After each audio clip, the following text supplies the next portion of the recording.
কালকে সকাল পর্যন্ত অপেক্ষা করো, তোমরা করিও না না না তুমি করো। আমি আমার আমি আমার আমার কথা চিন্তা করো। আগে তোমাদের সাথে না আমার রেসপেক্ট করার দরকার নেই। আর আমার রেসপেক্ট যতটুকু এতটুকু আমি পাইছি। না না তুমি ওকে করবে না, তুমি যখন করতে পারবে না এটা করতে পারবে না। তুমি যেটা করতে পারবে না সেটা তো করবে না। না না তুমি ওর গায়ে হাত দিবা কেন? আপনি এটা আমি ওর গায়ে হাত দিই। স্যার আপনি এটা পারেন না। না না স্যার আপনি এটা পারেন না। Sir You are harassing me. Sorry, sir.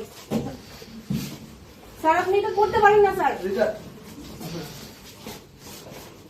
Please আল্লাহর ওয়াস্তে আসো মা, আমি পরে আমি তোর কাছে আমি শিক্ষার্থীর কাছে দাঁড়িয়ে থাকবেন স্যার। আমার তুই ফাঁসি দিয়ে লাই যা। আমার আমি ঘুমাইছিলাম না স্যার। আমি আসতেছি স্যার, আমি আসতেছি, আমি আবার আসতেছি, আমি আবার আসতেছি।